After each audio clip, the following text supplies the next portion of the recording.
आप सभी का एक बार फिर से स्वागत है सामर्थ्य एकेडमी के इस ई लर्निंग प्लेटफॉर्म में। जैसा कि आप लोग जान रहे हैं, हम लोगों ने पढ़ना स्टार्ट किया है राज्य प्रदर्शन की सीरीज़। और राज्य प्रदर्शन की सीरीज़ में हमने गुजरात, मध्य प्रदेश, महाराष्ट्र, गोवा, कर्नाटक, केरल को कंप्लीट करने के बाद तमिलनाडु के फर्स्ट पार्ट को हम लोगों ने पढ़ लिया था। आज हम लोग देखने वाले हैं तमिलनाडु राज्य के सेकेंड पार्ट को। और इसमें हम लोग देखने वाले हैं यहाँ से आने वाले मोस्ट आईएमपी स्थलों से प्रश्न को कैसे हम लोग डील करेंगे। प्राकृतिक विशेषताओं से जो प्रश्न आने वाले थे उसको हम लोगों ने पहले पार्ट में डील कर लिया था। आज हम लोग देखने वाले हैं सेकंड पार्ट को। और यहाँ पे हम लोग देखने वाले हैं यहाँ कौन कौन से धार्मिक ऐतिहासिक स्थल हैं, इसके साथ साथ यहाँ कौन कौन से खनिज और उद्योग हैं जो एग्जाम के पॉइंट ऑफ व्यू से हमारे लिए इंपॉर्टेंट हो जाते हैं, उसको हम लोग कवर करने वाले हैं। आप सबको बता दें, इस तमिलनाडु राज्य को आज कवर करने के बाद कुछ दिनों का आप सबको ब्रेक मिलने वाला है राज्य प्रदर्शन की सीरीज से। और आप सबको आने वाले सोमवार से शुक्रवार आप सबको जिस टाइम पर ये सुबह 10 बजे मिलता था राज्य प्रदर्शन की सीरीज, उसी टाइम पर आप सबको मिलने वाला है बायोलॉजी की क्लास। नेहा मैम आप सबको बायोलॉजी पढ़ाने वाली है। आप सबके आगामी सब इंस्पेक्टर भर्ती परीक्षा, साथ साथ नगर सैनिक और आरक्षक भर्ती, इसके अलावा छत्तीसगढ़ के सीजीपीएससी एग्जाम के लिए जो आप पढ़ते हैं साइंस के लिए बायोलॉजी की क्लास एकदम इंपॉर्टेंट होती है, तो उसको भी आपको पढ़ते हुए चलना है। आज की इस सेशन को हम स्टार्ट करें उससे पहले आप सबको हमारे इस यूट्यूब चैनल पर अगर आप पहले बार विजिट कर रहे हैं तो आपको करना है हमारे इस चैनल को सब्सक्राइब, साथ ही बेल आइकन को करना है प्रेस, ताकि आप सबको टाइम पर क्लासेस की नोटिफिकेशन मिल सके। इसके अलावा आपको क्या करना है, इसके अलावा आपको करना है जी हमारे इस प्रयास को, हमारे इस मेहनत को लाइक, कमेंट और शेयर करके अधिक से अधिक लोगों तक आपको करना है, इसको है ना भेजना है, ताकि जो लोग इससे जुड़ेंगे उनको भी इस क्लास के बेनिफिट्स मिल पाए। तो चलिए आज की इस सेशन को हम स्टार्ट करते हैं और देखते हैं तमिलनाडु राज्य में धार्मिक, ऐतिहासिक और अन्य स्थल के साथ साथ यहाँ के खनिज और उद्योग से आने वाले महत्वपूर्ण प्रश्नों को। तो आज के इस सेशन में हम सबसे पहले देखने वाले हैं धार्मिक एवं ऐतिहासिक स्थल के बारे में। और इसमें भी हम सबसे पहले देखने वाले हैं मदुरई के बारे में। तो मदुरई को आप सबको पता होगा, प्रीवियस क्लास में जब मैं प्राकृतिक विशेषताएं आप सबको पढ़ा रहा था तब मैंने बताया था मदुरई, पहले हम इसको पढ़ें उससे पहले मदुरई मैप में हम लोग पहले देख लेते हैं मदुरई आपको कहाँ पे दिखने वाला है।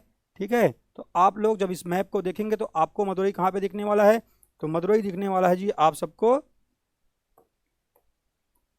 ये जो आप देख पा रहे हैं यहाँ पे लिखा हुआ मिलेगा आपको मदुरई। आप अच्छे से देखेंगे किन किन स्थानों का भी हमको पढ़ने वाले हैं। एक मदुरई देखेंगे, इसके साथ साथ हम लोग तंजावुर को भी देखेंगे, तंजावुर के साथ साथ हम देखने वाले हैं पेराम्बूर को देखेंगे, सेलम को देखेंगे। इसके अलावा आप सबने नीलगिरी को देखा ही है, आज कोयम्बटूर के बारे में भी पढ़ेंगे, है ना। तो जहाँ जहाँ पर जो जो नाम आते चलेगा उसको हम लोग देखते हुए चलेंगे। अभी आपको जानना है मैप में, तमिलनाडु के मैप में आप देखेंगे तो थोड़ा सा दक्षिण से, हाँ दक्षिण की ओर जब आप आएंगे तमिलनाडु में, है ना, तब आपको देखने को मिलेगा मदुरई। ठीक है जी, तो चलिए अब आगे बढ़ते हैं और देखते हैं मदुरई के बारे में।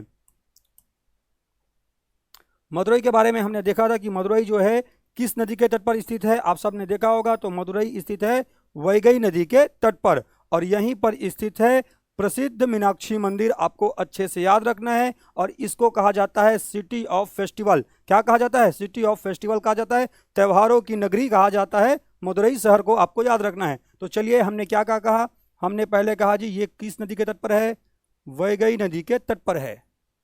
आपको याद रखना है किस नदी के तट पर है, वैगई नदी के तट पर है।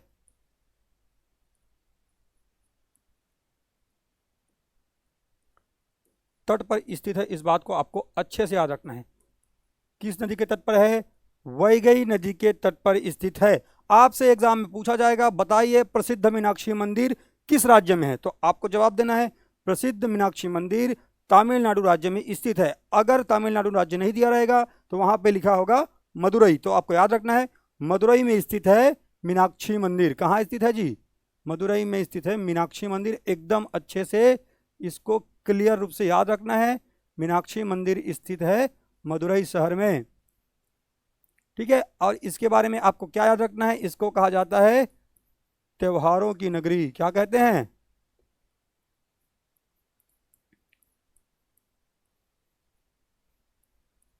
इसको आपको अच्छे से याद रखना है। इसके साथ साथ जब मदुरई आप पढ़ते हैं तो मदुरई के बारे में एक फैक्ट और याद रखना है।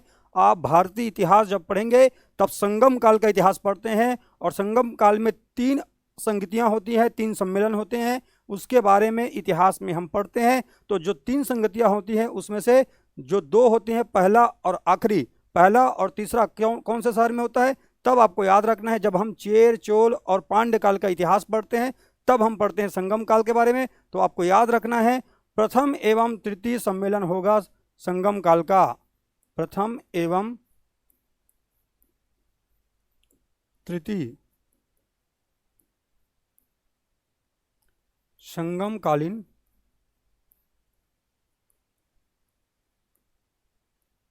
सम्मेलन कहाँ हुआ था, तो आपको याद रखना है मदुरई में हुआ था। मदुरई कहाँ है, तमिलनाडु में है, वैगई नदी के तट पर है, मीनाक्षी मंदिर यहीं पर स्थित है। इस बात को एकदम अच्छे से याद रखना है। आगे बढ़ते हैं और प्रसिद्ध धार्मिक एवं ऐतिहासिक स्थल के बारे में। धार्मिक एवं ऐतिहासिक इसलिए कह रहे हैं क्योंकि धार्मिक में मीनाक्षी मंदिर आता है, इतिहास जब आप पढ़ते हैं तो इसको पढ़ते हैं। प्रथम एवं तृतीय संगमकालीन सम्मेलन कहाँ हुआ था, मदुरई में हुआ था। इसके अलावा द्वितीय के बारे में जब आप पढ़ेंगे तब आप पढ़ेंगे कपाटपुरम में हुआ था दूसरी सम्मेलन, ठीक है। इसके अलावा किस नदी के तट में है इसको भी हम लोगों ने देख लिया। साथ साथ हमने देख लिया इसको त्योहारों की नगरी कहते हैं। स्टैटिक पोर्शन से जो प्रश्न पूछे जाएंगे उसको भी हमने यहीं पर कवर कर लिया है। तो चलिए देखते हैं आगे और देखते हैं तंजावुर के बारे में। तो तंजावुर शहर जो है, मैंने आपको जब प्राकृतिक विशेषताएं वाले टॉपिक पढ़े थे तब हमने देखा था तिरुचिरापल्ली और तंजावुर जो शहर है कौन सी नदी के तट पर है, कावेरी नदी के तट पर स्थित है। और तंजावुर शहर प्राचीन समय में चोल कालीन शासकों का राजधानी हुआ करता था। चेर, चोल और पांड्य जब आप पढ़ते हैं तब आप देखते हैं क्या जी, आप देखते हैं चेरों की राजधानी केरल में वांजी पड़ती है, जबकि चोलों की राजधानी तमिलनाडु में क्या पड़ती है, तंजावुर पड़ती है। आपको याद रखना है। तो क्या क्या कहा हमने सबसे पहले कहा है उसको चलिए पहले लिखते हैं। हमने कहा तंजावुर जो है कावेरी नदी के तट पर है। किसके नदी, कौन सी नदी के तट पर है, कावेरी नदी के तट पर है।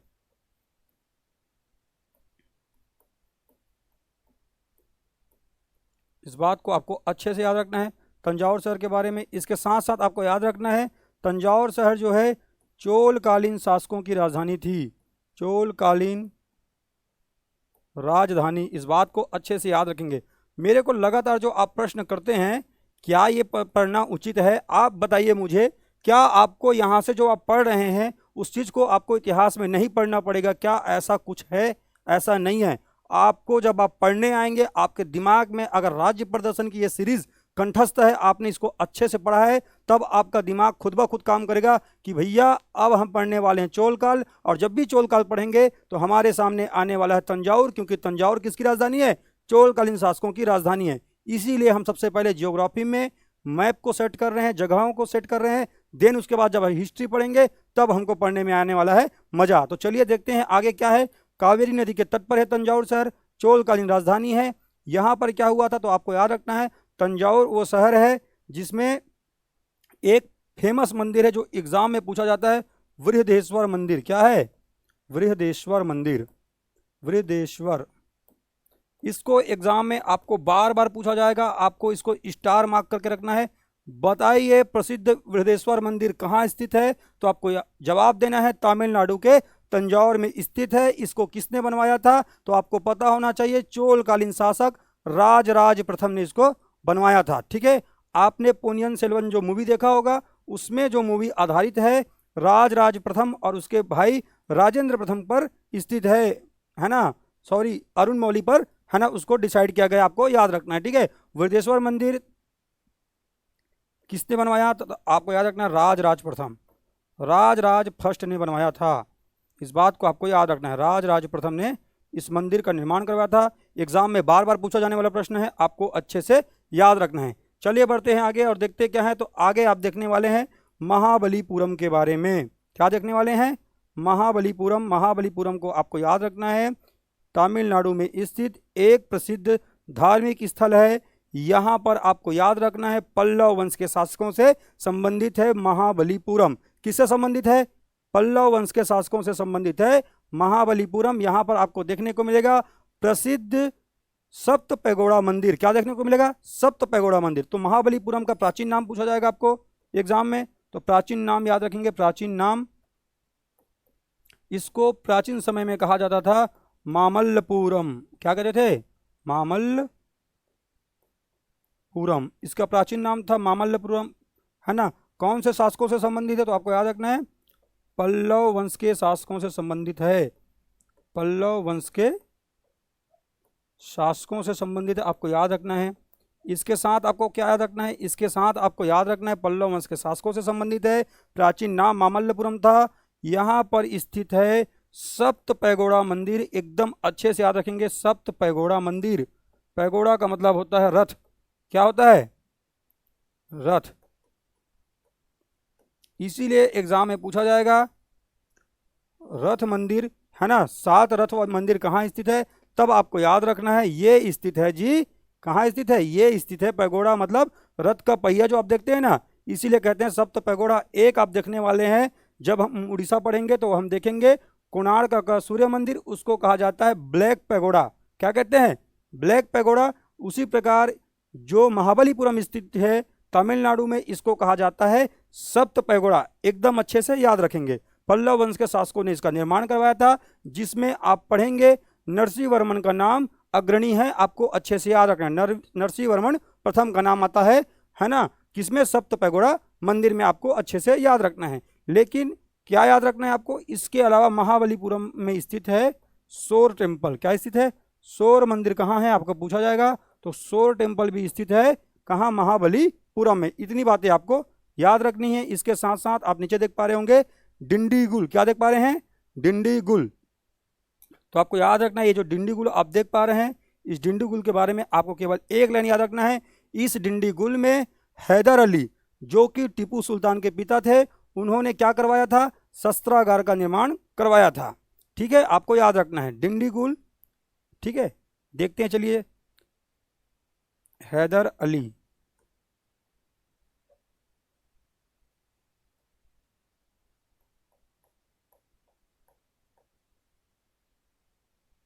शस्त्रागार।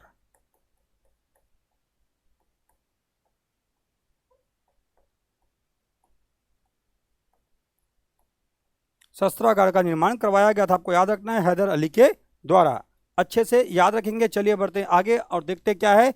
रामेश्वरम टेम्पल के बारे में आप सबको एकदम अच्छे से याद रखना है। आप लोग मैप में भी देख पा रहे होंगे, ये जो आप मैप में देख पा रहे हैं, है ना, ये आपको देखने को मिलेगा यहाँ पर रामेश्वरम। कहाँ पे देखने को मिलेगा? रामेश्वरम यहाँ पे देखने को मिलेगा। रामेश्वरम से जब आप आगे बढ़ेंगे ऐसे, तो वहाँ से कुछ दूरी में आप जब जाएंगे तो आपको देखने को मिलेगा ये जो रामेश्वरम जो द्वीप है, ये स्थित है एक द्वीप में जिसको कहा जाता है पंबन द्वीप। क्या कहते हैं? पंबन द्वीप। अच्छे से आपको याद रखना है, पूछा जाएगा रामेश्वरम कहाँ स्थित है? रामेश्वरम स्थित है तमिलनाडु में। तो सबसे पहले आपको याद रखना है रामेश्वरम कौन से द्वीप में स्थित है? द्वीप आप याद रखेंगे पहले, द्वीप। तो आपको याद रखना है पंबन द्वीप। कौन सा द्वीप? पंबन द्वीप में स्थित है। और पंबन द्वीप के बाद क्या याद रखना है आपको? यहाँ पर स्थित है ना, रामेश्वरम ज्योतिर्लिंग। क्या है? रामेश्वरम ज्योतिर्लिंग।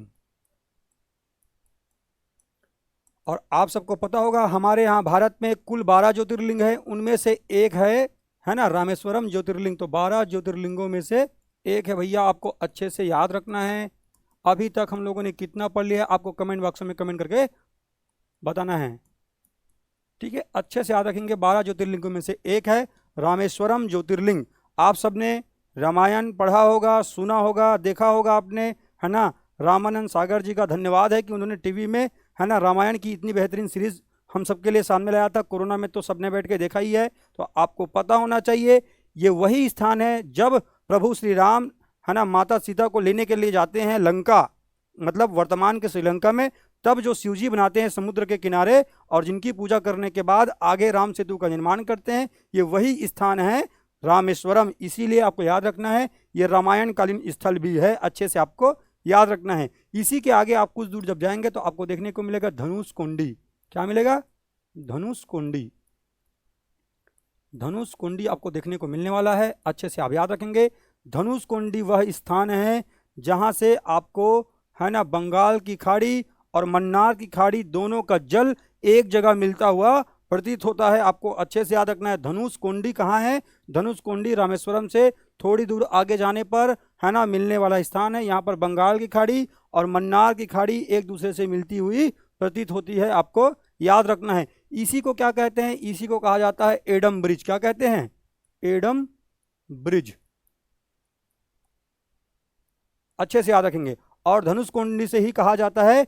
भगवान श्री राम ने हनुमान जी से कहा था इसी स्थान में खड़े होकर के अब हमको क्या करना होगा? हमको राम सेतु का निर्माण करना होगा। किन्होंने कहा था? भगवान श्री राम ने हनुमान जी से ऐसा कहा था, माना जाता है। ठीक है, इतनी बातें आपको याद रखना है। चलिए आगे बढ़ते हैं और देखते हैं कांचीपुरम। तो कांचीपुरम के बारे में क्या याद रखना है जी? कांचीपुरम के बारे में याद रखना है हमको, ये कौन से वंश की राजधानी थी? पल्लव वंश की राजधानी थी, आपको याद रखना है। एकदम फेमस क्वेश्चन है, पूछा जाएगा। क्या है पल्लव वंश की राजधानी? पल्लव वंश की राजधानी एकदम अच्छे से याद रखना है। पल्लव वंश की राजधानी होने का श्रेय प्राप्त है कांचीपुरम को। और कांचीपुरम में और क्या है आपको याद रखना है? कांचीपुरम के बारे में एक बात याद रखना है। क्या याद रखना है जी? हमने पढ़ा था एक रिवर तमिलनाडु में जिसको हमने क्या कहा था? पलार नदी। तो पलार नदी के तट पर है कांचीपुरम, पलार नदी के तट पर स्थित है। इस बात को आपको अच्छे से याद रखना है। इसके साथ CGSI के प्रीवियस पेपर को आप उठाकर देखेंगे। पूछा गया प्रश्न है, बताइए कांचीपुरम किस लिए फेमस है? तो कांजीवरम साड़ियाँ जो आप सुनते हैं, कांजीवरम साड़ियाँ, कांजीवरम साड़ियाँ, कांजीवरम साड़ियाँ साड़ियों के लिए प्रसिद्ध है। इस बात को आपको याद रखना है। पिछले साल SI के पेपर में ये पूछा गया प्रश्न है, इसीलिए मैं आपको कह रहा हूं राज्य प्रदर्शन से आपके एग्जाम में डायरेक्ट प्रश्न बनने वाले हैं। इसीलिए अगर आप राज्य प्रदर्शन की सीरीज को मिस कर रहे हैं तो आप अपने नौकरी से, अपने सपने से कर रहे हैं धोखा। तो आपको राज्य प्रदर्शन पढ़ना एकदम मस्ट है भाई, आपको याद रखना है। चलिए बढ़ते हैं आगे और देखते क्या है। आगे देखते हैं प्रमुख स्थलों में। तो प्रमुख स्थलों में हम सबसे पहले देखने वाले हैं, है ना, कैपिटल ऑफ तमिलनाडु, चेन्नई शहर के बारे में। तो चलिए चेन्नई शहर के बारे में क्या है? तो चेन्नई शहर तो सबसे पहले हमने क्या कहा? चेन्नई जो है यहाँ की क्या है? राजधानी है। राजधानी है भैया, इस बात को तो जान लिए, राजधानी। इस बात को आपको अच्छे से याद रखना है। साथ ही आपको याद रखना है चेन्नई शहर जो है ना, चेन्नई शहर जो है प्राचीन समय में इसका नाम हुआ करता था एक प्रेसिडेंसी। क्या नाम था? प्राचीन नाम, ये एक प्रेसिडेंसी के अंतर्गत आया करता था। इसको कहते थे मद्रास प्रेसिडेंसी। क्या कहते थे? मद्रास प्रेसिडेंसी। इस बात को आपको याद रखना है, मद्रास प्रेसिडेंसी के बारे में याद रखना है ना। इसके साथ साथ आपको याद रखना है चेन्नई में स्थित है चमड़ा अनुसंधान केंद्र। इस बात को एकदम हाईलाइट करके स्टार मार्क करके रखेंगे। बताइए भारत में चमड़ा अनुसंधान केंद्र कहाँ है? तो चेन्नई शहर में स्थित है चमड़ा अनुसंधान केंद्र। क्या है? चमड़ा अनुसंधान केंद्र। इस बात को एकदम अच्छे से याद रखना है, चमड़ा अनुसंधान केंद्र है। साथ साथ आपको याद रखना है जब आप भारत का मैप बनाते हैं, है ना,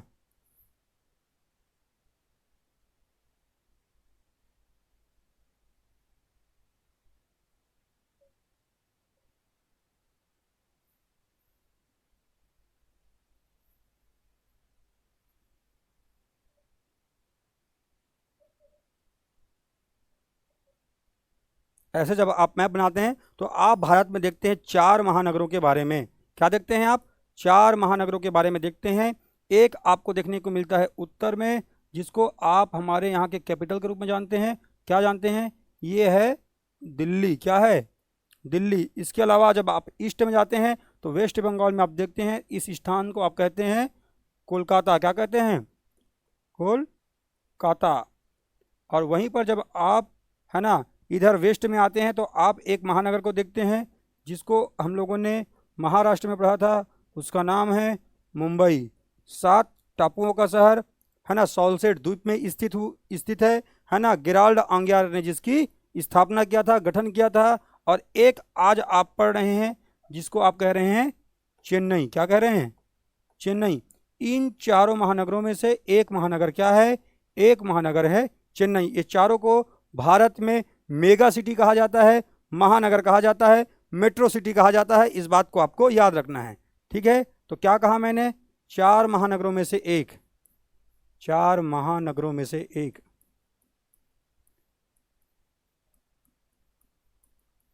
ठीक है, इस बात को आपको याद रखना है। क्या है? 4 महानगरों में से एक। एक बात को आपको अच्छे से याद रखना है। इसके साथ आपको याद रखना है क्या, आप सबके लिए जब आप पढ़ेंगे तो आप पढ़ेंगे भारत में चारों महानगरों को कनेक्ट करने के लिए, सड़कों से जोड़ने के लिए एक योजना चलाई जा रही है जिसको कहा जाता है स्वर्णिम चतुर्भुज योजना। क्या कहते हैं? स्वर्णिम चतुर्भुज योजना। तो आपको एग्जाम में पूछा जाएगा स्वर्णिम चतुर्भुज योजना क्या है, तो आपको याद रखना है सड़कों के माध्यम से चारों महानगरों को जोड़ने की कवायद शुरू की गई है, उसको कहा जाता है स्वर्णिम चतुर्भुज योजना। और ये क्या है? चारों महानगरों को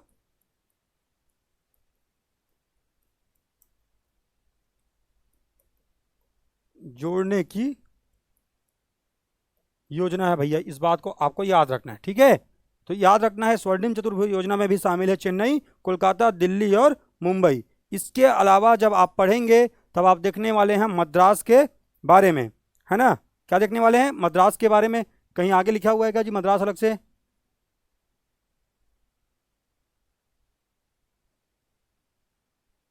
इसमें लिखा हुआ है क्या? इसमें नहीं लिखा हुआ है ना। तो चलिए मद्रास को हम लोग यहीं पढ़ने वाले हैं क्योंकि इसका प्राचीन नाम क्या है? मद्रास है। तो यहीं पर हम इसको देखने वाले हैं। तो सबसे पहले आपको याद रखना है क्या है, तो आपको याद रखना है, एक तो याद रखना है हम लोगों ने पढ़ लिया था चेन्नई जो है सबसे प्राचीन बंदरगाह है और एक कृत्रिम बंदरगाह है। हमने पहले प्राकृतिक विशेषताओं में देख लिया है, उसको यहाँ पर मैं केवल एक लाइन लिख दे रहा हूँ, है ना।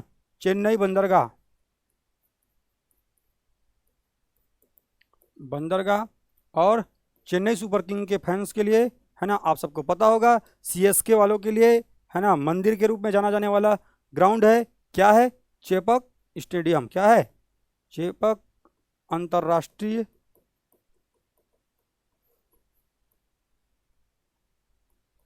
Cricket stadium. इस बात को आपको अच्छे से बताएं।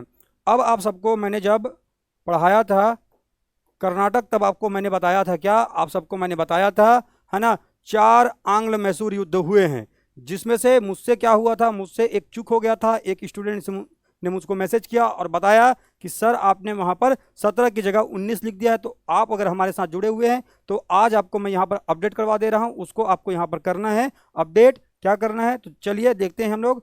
फर्स्ट,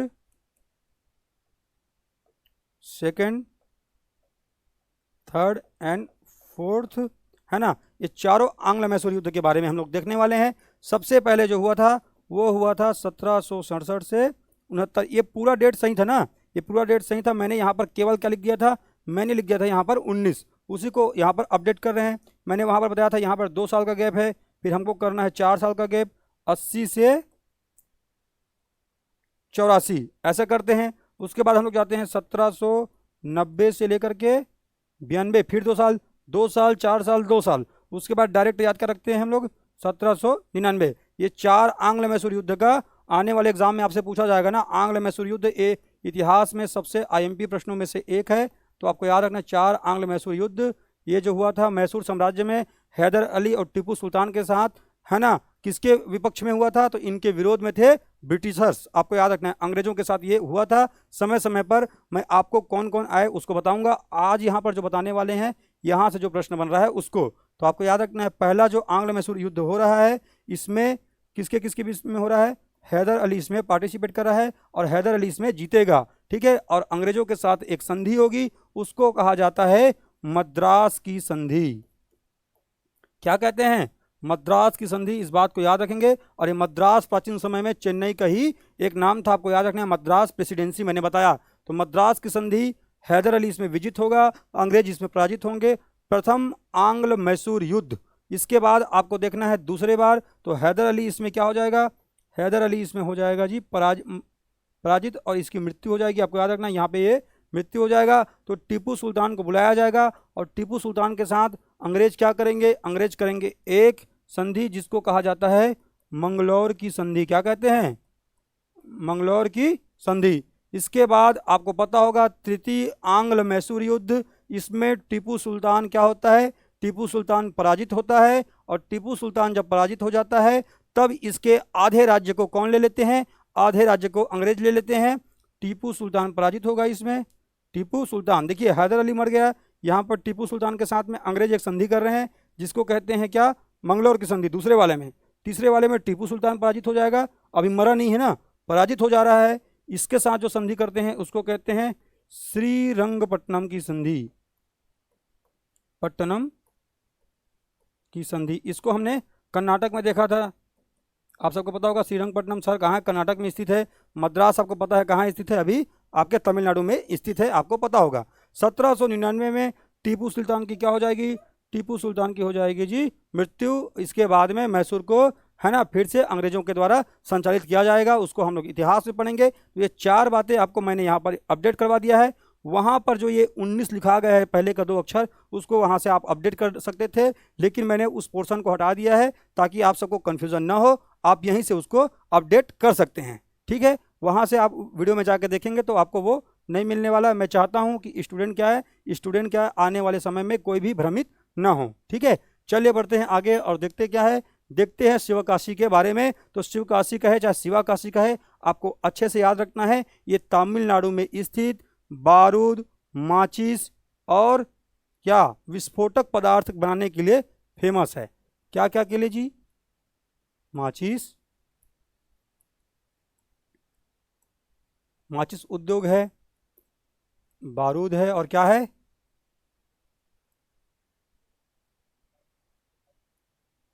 पटाखा ना, बारूद ना करके पटाखा कर लीजिए, पटाखों के निर्माण। और आपको याद रखना है माचिस, पटाखों के निर्माण और विस्फोटक पदार्थ आप लिख लीजिए। विस्फोटक पदार्थ में ही आ जाता है बारूद ना, विस्फोटक पदार्थ का निर्माण, इसको आपको अच्छे से याद रखना है। निर्माण, ये आपको याद रखना है, ये शिवाकाशी है। यही कारण है कि छत्तीसगढ़ का शिवाकाशी एग्जाम में पूछा जाता है, 50 बार पूछा गया प्रश्न है, छत्तीसगढ़ का शिवाकाशी कहते किसको हैं, तब आपको याद रखना है छत्तीसगढ़ का शिवाकाशी कहते हैं बिलासपुर को। किसको कहते हैं, बिलासपुर को कहा जाता है, आपको याद रखना है। ठीक है, छत्तीसगढ़ का शिवाकाशी कहते हैं बिलासपुर को, क्योंकि हमारे यहाँ भी माचिस और पटाखों के निर्माण के लिए कौन सा जिला फेमस है, बिलासपुर जिला फेमस है। तो अच्छे से याद रखना है शिवाकाशी क्यों फेमस है। शिवाकाशी फेमस है तमिलनाडु में विस्फोटक पदार्थों के निर्माण के लिए। आई होप आप सबको अच्छे से क्लियर हो रहा होगा, एकदम बढ़िया, मजा आ रहा होगा और आपके दिमाग में बातें जा रही होंगी। तो चलिए आगे बढ़ते हैं और देखते हैं क्या है, देखते हैं आगे कोयम्बटूर के बारे में। तो कोयम्बटूर को पढ़ें उससे पहले मैं बता दूं, यहाँ से बहुत सारे प्रश्न अलग अलग टाइप से बनते हैं। एक चीज़ों को अगर हम पढ़ते हैं तो उसके डायमेंशन क्या क्या हो सकते हैं, उसको यहाँ पर हम लोग कवर करने का प्रयास करने वाले हैं। कोयम्बटूर के बारे में आपको याद रखना है, कोयम्बटूर क्या है जी, कोयम्बटूर कहाँ स्थित है, कोयम्बटूर स्थित है तमिलनाडु राज्य में। और किस लिए फेमस है, तो कोयम्बटूर फेमस है, एक लाइन आप याद रखेंगे, केंद्रीय गन्ना प्रजनन केंद्र। किसके लिए फेमस है, कहाँ कोयम्बटूर किस लिए फेमस है, केंद्रीय गन्ना प्रजनन केंद्र के लिए फेमस है कोयम्बटूर शहर। और आपको याद रखना है इसको दक्षिण भारत की मैनचेस्टर कहा जाता है, दक्षिण भारत का मैनचेस्टर कहा जाता है इसको। इस बात को आपको अच्छे से याद रखना है। ये 2 प्रश्न आप याद रख सकते हैं, केंद्रीय गन्ना प्रजनन केंद्र कहाँ है, तो आपको याद रखना है ये स्थित है कोयम्बटूर शहर में, जो कि तमिलनाडु में है। इसके साथ आपको पूछा जाएगा दक्षिण भारत का मैनचेस्टर किसको कहते हैं, तो आपको याद रखना है ये कहा जाता है कोयम्बटूर शहर को। अब यहीं से प्रश्न बनेगा, बताइए भारत का मैनचेस्टर किसको कहते हैं, तब आपका जवाब होगा भारत का मैनचेस्टर। सर हमने गुजरात राज्य में इसी राज्य प्रदर्शन की सीरीज में पढ़ा था, अहमदाबाद शहर को कहा जाता है भारत का मैनचेस्टर। लेकिन सूती वस्त्र की राजधानी किसको कहा जाता है, तो सूती वस्त्र की राजधानी मुंबई को कहा जाता है। 1854 में हमारे यहाँ प्रथम है ना सूती वस्त्र का उद्योग, सफल उद्योग लगा था, जिसका निर्माण किसने किया था, कावासजी डाबर ने किया था, हमने पढ़ा था। ठीक है, तो चलिए देखते हैं उन प्रश्नों को भी स्टार मार्क करके लिखते हुए चलते हैं, क्योंकि एग्जाम में ऐसे ही डायमेंशन से प्रश्न बनते रहते हैं। तो सबसे पहले भारत का मैनचेस्टर क्या है, भारत का मैनचेस्टर किसको कहेंगे, एक प्रश्न बनेगा एग्जाम में। इसके अलावा पूछा जाएगा, बताइए भारत में सूती वस्त्र की राजधानी, तब आपका जवाब क्या होगा। ठीक है, इसके साथ आपको पूछा जाएगा, जैसे कि एक केंद्रीय गन्ना प्रजनन केंद्र है, तो एग्जाम में पूछा जाता है केंद्रीय गन्ना अनुसंधान केंद्र। ये सभी अलग अलग प्रश्न है ना, और सब एग्जाम में कंफ्यूज करते हैं हमको, और हम हो जाते हैं कंफ्यूज और एग्जाम में गलत करके आ जाते हैं, इसीलिए इन सबको मैं एक जगह लिखवा दे रहा हूं। ठीक है, इसके साथ पूछा जाता है केंद्रीय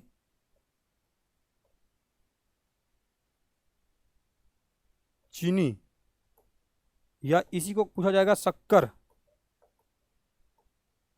अनुसंधान केंद्र। ठीक है, आपको अच्छे से याद रखना है अनुसंधान केंद्र। अब इन 4 प्रश्नों का जवाब हम लिखते हैं और देखते हैं कि इन 4 प्रश्नों का जवाब क्या होगा, और यही हमारा एग्जाम में पूछा जाने वाला प्रश्न बन सकता है। आपको अच्छे से याद रखना है।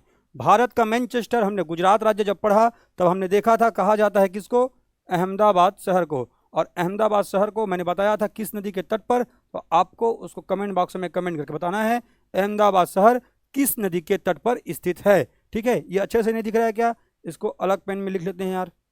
चलिए देखते हैं, भारत में सूती वस्त्र की राजधानी अगर आपसे पूछा जाए तब आपको याद रखना है मुंबई शहर को कहा जाता है। हमारे यहाँ 1818 में वेस्ट बंगाल में अंग्रेजों के समय सबसे पहले बार सूती वस्त्र उद्योग लगाने का प्रयास फोर्ट ग्लास्टर में किया गया था, जो कि असफल रहा था। उसके बाद 1854 में कावस जी डाबर के प्रयास से मुंबई शहर में सबसे पहले बार सफल सूती वस्त्र उद्योग स्थापित किया गया था। इसको मैंने मुंबई पढ़ाते हुए आप सबको अच्छे से बताया था। आई होप आप सबको अच्छे से क्लियर हुआ होगा। भारत में सूती वस्त्र की राजधानी मुंबई शहर को कहा जाता है, जबकि भारत का मैनचेस्टर अहमदाबाद शहर को कहते हैं। केंद्रीय गन्ना अनुसंधान केंद्र अगर आपसे पूछा जाए तब को याद रखना है लखनऊ।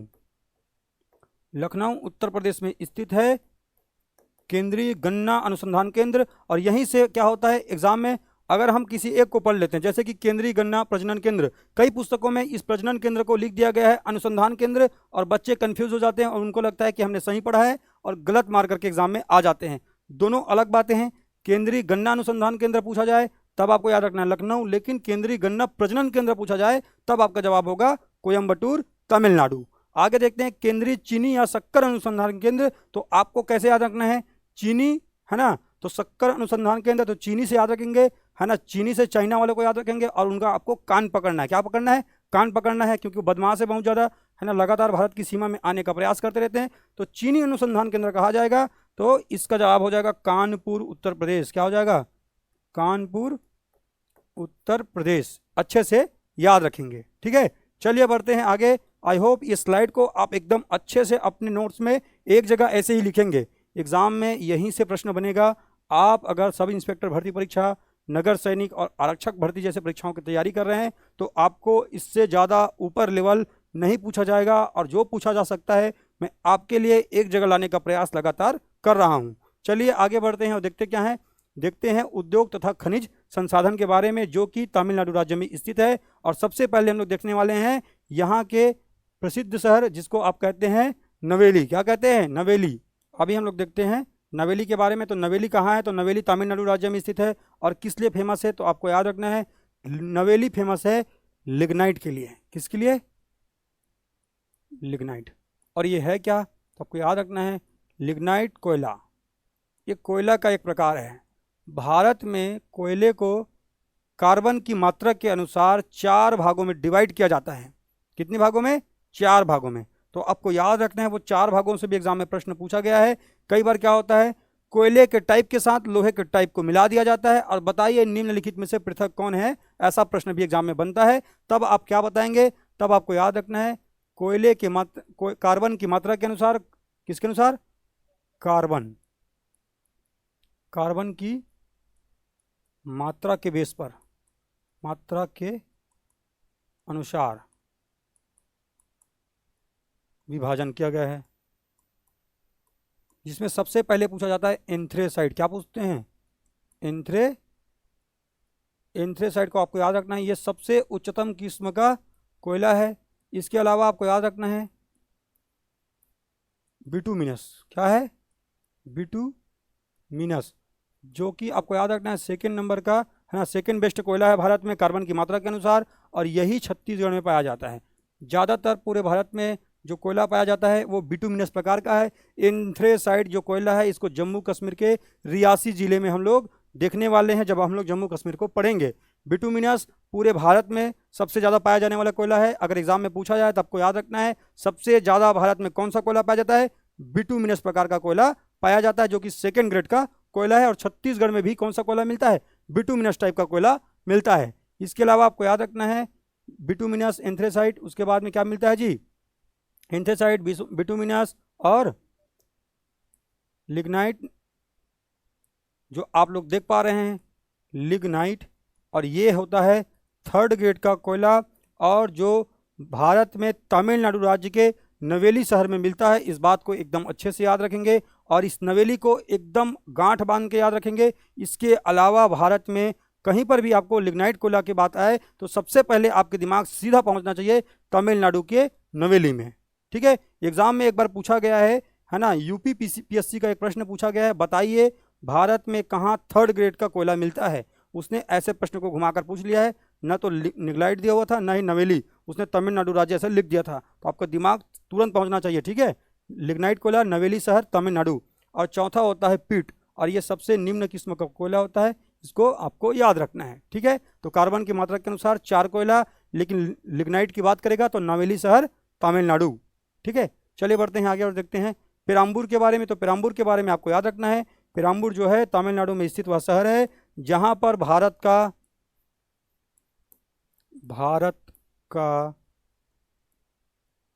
पहला रेलवे कोच फैक्ट्री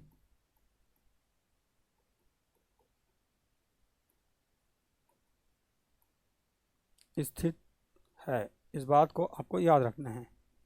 भारत का पहला रेलवे कोच फैक्ट्री कहाँ है, पेराम्बूर शहर, राज्य पूछा जाए तमिलनाडु, आपको अच्छे से याद रखना है। ठीक है, रेलवे कोच फैक्ट्री स्थित है, रेलवे के डिब्बे के लिए फेमस है, पेराम्बूर शहर, तमिलनाडु। आगे बढ़ते हैं रानीपेट। तो रानीपेट के बारे में याद रखना है, वर्ष 1906 में भारत का पहला उर्वरक संयंत्र लगाया गया। कहाँ लगाया गया था, रानीपेट, तमिलनाडु में। इस बात को अच्छे से याद रखेंगे। सेलम की अगर बात कहा जाए तो आपको याद रखना है सेलम जो शहर है, सेलम शहर इस्पात संयंत्र के लिए फेमस है। इस्पात संयंत्र स्थित है कहाँ, सेलम में, जो तमिलनाडु में स्थित है। इतनी बातों को आपको याद रखना है। आगे आते हैं और देखते हैं परमाणु बिजली घरों के बारे में।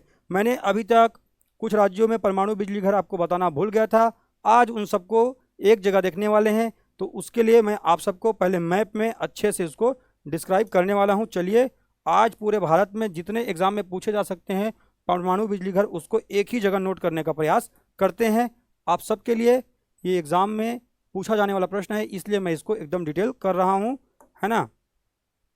जैसे कि एग्जाम में पूछा जाएगा तो सबसे पहले हम लोगों ने गुजरात पढ़ा, तो गुजरात में हमने एक परमाणु बिजली घर देखा था, जिसको हमने क्या कहा था, जिसको हमने ताप्ती नदी के मुहाने पर देखा था, और उसका नाम क्या था, काकरापारा परमाणु बिजली घर। क्या नाम था, काकरापारा परमाणु बिजली घर। ये स्थित है गुजरात में।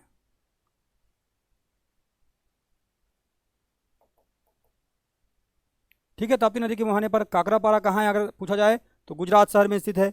इसके अलावा आपको याद रखना है जब हम जाएंगे राजस्थान में, तो राजस्थान में यहीं पर देखते हैं चित्तौड़गढ़ के पास देखते हैं रावत भाठा। क्या देखते हैं, जब मैंने आप सबको चंबल नदी मध्य प्रदेश में पढ़ाया था तो आप सबको मैंने बताया था इसमें 3 अलग अलग है ना डैम के बारे में। कोटा सागर के बारे में, जवाहर सागर के बारे में, राणा प्रताप सागर के बारे में मैंने आपको जब बताया था तब आपको बताया था, है ना, रावत भाटा के बारे में। तो आपको याद रखना रावत भाटा परमाणु बिजली घर, रावत भाटा परमाणु बिजली घर।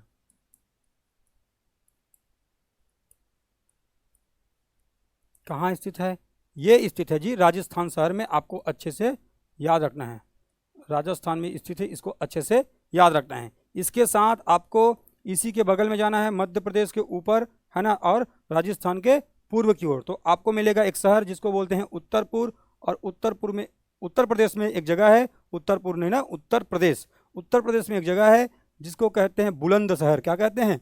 बुलंदशहर। और इसी बुलंदशहर में एक परमाणु बिजली घर है जिसको कहा जाता है नरोरा। क्या कहते हैं? नरोरा, नरोरा परमाणु बिजली घर, परमाणु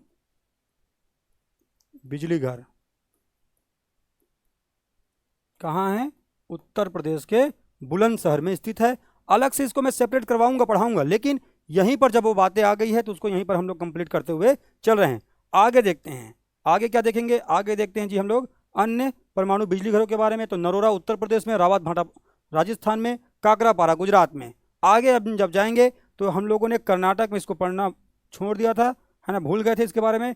आज देख लेते हैं कर्नाटक में जो परमाणु बिजली घर है उसको कहा जाता है कैगा परमाणु बिजली घर। कहाँ है? अगर आपसे पूछा जाएगा तब आपको याद रखना है कैगा परमाणु बिजली घर स्थित है कर्नाटक में।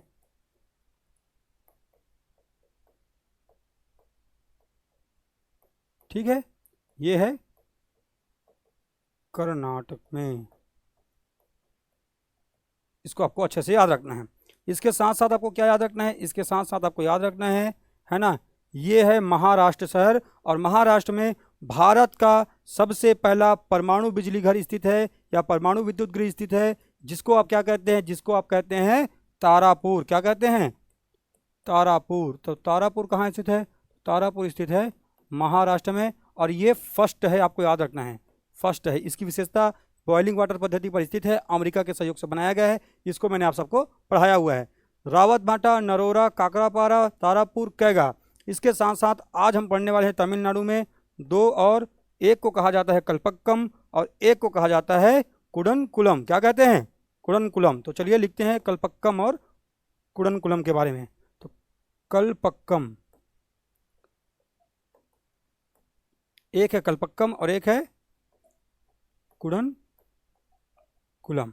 तो आपको याद रखना है कल्पक्कम और कुडनकुलम, ये दोनों कहाँ स्थित है? तो ये दोनों स्थित है तमिलनाडु में। इस बात को याद रखना है। दोनों ही क्या है? दोनों स्थित है, दोनों परमाणु बिजली घर है ना, परमाणु बिजली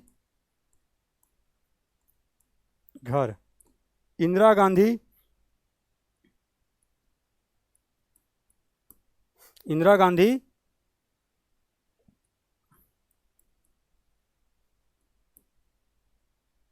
परमाणु संयंत्र भी इसको कहा जाता है, इसको याद रखना है।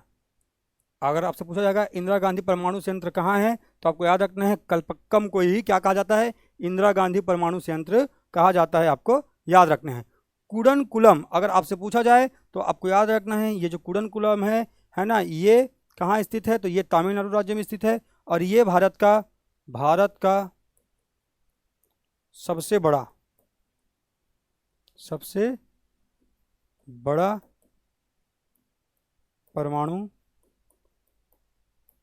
बिजली या विद्युत गृह है। आपको याद रखना है परमाणु बिजली घर कहाँ स्थित है, अगर आपसे पूछा जाए तो आपको याद रखना है तमिलनाडु के कुडनकुलम में स्थित है। इंदिरा गांधी परमाणु संयंत्र किसको कहा जाता है? तो कल्पक्कम को कहा जाता है। तो देखिए भारत में जितने भी परमाणु बिजली घर से प्रश्न बन सकते हैं, उनके शहरों से प्रश्न बन सकते हैं, उसको मैंने आप सबको बता दिया। कुडनकुलम किसकी सहयोग से बना है? रूस के सहयोग से बना है, रूस के सहयोग से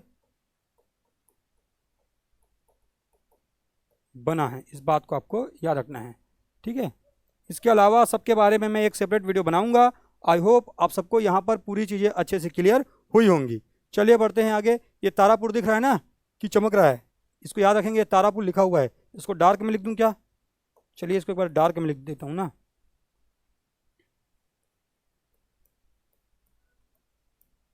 तारापुर, महाराष्ट्र, भारत का फर्स्ट है, इसको याद रखेंगे। अमेरिका के सहयोग से बना है, बॉइलिंग वाटर पद्धति पर आधारित है। तो कल्पक्कम और कुडनकुलम आप सबको क्लियर हुआ होगा।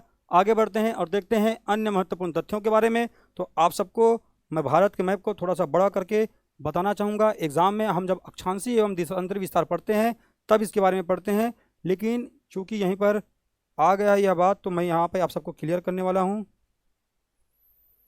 एक सेकंड जी है।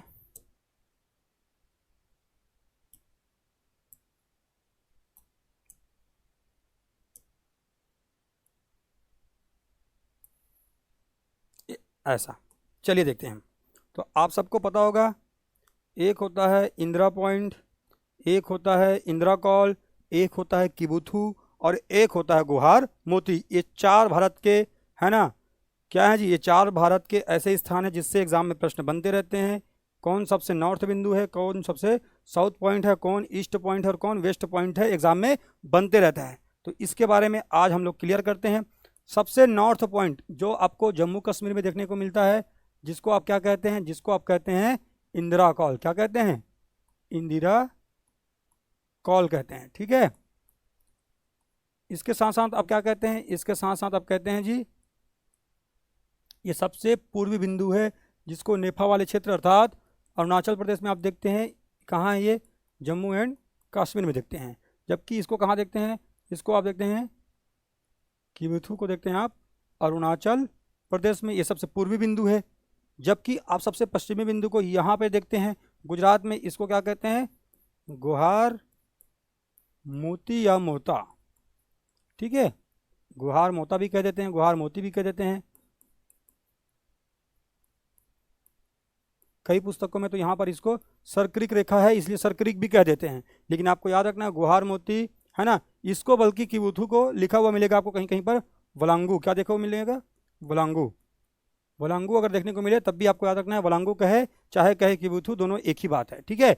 जबकि अगर आप इस साउथ पॉइंट की बात करते हैं तो इसको कहा जाता है क्या? इसको कहा जाता है, ये 8 डिग्री 4 मिनट है। क्यों, कौन सा है? इसको आप कहते हैं 8 डिग्री 4 मिनट अक्षांशीय रेखा है और ये कन्याकुमारी से गुजरती है। कौन सी जगह है? कन्याकुमारी। इस बात को आपको याद रखना है, कन्याकुमारी। तो ये 4 पॉइंट, एक नॉर्थ है, एक ईस्ट है, एक वेस्ट है और एक साउथ है। लेकिन साउथ में क्या होता है, इस वाले पॉइंट पे दो बातें आके पेंच फंस जाती है। इसको क्या कहा जाता है? कन्याकुमारी को कहा जाता है मुख्य भूमि की दक्षिणतम बिंदु। अगर एग्जाम में जब तक ये शब्द ना लिखे, मुख्य भूमि की दक्षिणी बिंदु, तब तक आपको क्या करना है? तब तक आपको भारत की सबसे दक्षिणतम बिंदु, ये आप जो ये देख पा रहे हैं ऐसे ऐसे, है ना, इन सबको कहा जाता है क्या? इसको कहा जाता है अंडमान निकोबार द्वीप समूह। और आपको निकोबार में मिलेगा, जब जाएंगे ग्रेट निकोबार में जब पढ़ेंगे तब आगे आप पढ़ेंगे, इसको कहा जाता है इंदिरा पॉइंट। क्या कहते हैं? इंदिरा पॉइंट। और यही इंदिरा पॉइंट जो है ना, भारत की सबसे दक्षिणतम बिंदु कहलाती है। ये मुख्य भूमि की है, जबकि भारत की ओवरऑल पूरा भारत में पूछा जाए तो सबसे दक्षिणतम बिंदु कहलाती है इंदिरा पॉइंट। इतनी बातें आपको याद रखनी है तमिलनाडु राज्य के बारे में। इससे ज़्यादा आपको और याद रखने की आवश्यकता नहीं है।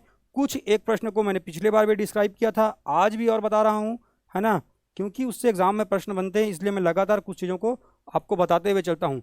ये हमारा भारत है और नीचे आपको देखने को मिलता है ऐसे श्रीलंका। भारत और श्रीलंका के बीच जो खाड़ी मिलेगी, पहले खाड़ी, उसको याद रखेंगे, उसको कहते हैं यहीं पर ना, ये हिंद महासागर है नीचे वाला पार्ट, है ना, और ये ऐसे तमिलनाडु से जुड़ा हुआ है ना। तो इसको ये यार पहले याद रखेंगे। आपको क्या कहते हैं? इसको पहले कहा जाएगा आपको मन्नार की खाड़ी। क्या कहते हैं? मन्नार की खाड़ी। तो मन्नार की खाड़ी कहाँ पर है? मन्नार की खाड़ी हिंद महासागर में स्थित है। कहाँ पर स्थित है? हिंद महासागर में। कौन कौन से देश के बीच में? भारत और श्रीलंका के बीच में स्थित है। लेकिन भारत और श्रीलंका के बीच एक जल संधि है, एक जल डमरू है, जिसको क्या कहा जाता है? जिसको कहा जाता है पाक जल डमरू। क्या कहते हैं? यहां पर आपको देखने को मिलेगा पाक जल संधि।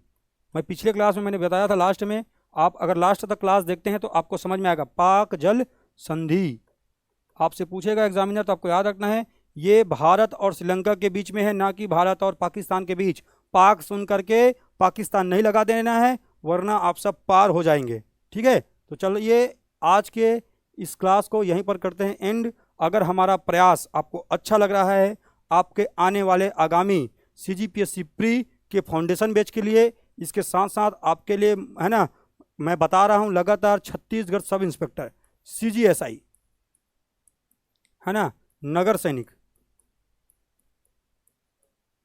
और इसके साथ साथ आपको आरक्षक भर्ती, इन भर्ती परीक्षाओं के लिए अगर आपको पढ़ना है तो इससे बढ़िया एक जगह कोई भी कंटेंट आपको प्रोवाइड अभी छत्तीसगढ़ में कोई नहीं करवा रहा होगा। मैं आप सबको यहाँ पर लगातार आने वाले एग्ज़ाम के लिए पूरा प्रिपरेशन हमारी पूरी टीम के द्वारा, सामर्थ्य एकेडमी पूरी टीम के द्वारा आपको कराया जाएगा निःशुल्क तैयारी। तो हमारे साथ जुड़े रहिए और अपनी तैयारी को मजबूती प्रदान करते रहिए। इसी तरीके के कंटेंट को देखने के लिए और हमें सपोर्ट करने के लिए आप सामर्थ्य एकेडमी के इस ई-लर्निंग प्लेटफॉर्म को करेंगे सब्सक्राइब, साथ ही बेल आइकन को करना है आपको प्रेस, ताकि आप सबको टाइम पर क्लासेस के नोटिफिकेशन मिल सके। और ज़्यादा से ज़्यादा आपको करना है लाइक, कमेंट एंड शेयर। जब आप शेयर करेंगे तो यह हमारा प्रयास अधिक से अधिक लोगों तक पहुंच पाएगा। तो धन्यवाद दोस्तों, आप सब करेंगे है ना, अपने सेहत का ध्यान रखेंगे और ऐसे ही पढ़ते रहेंगे।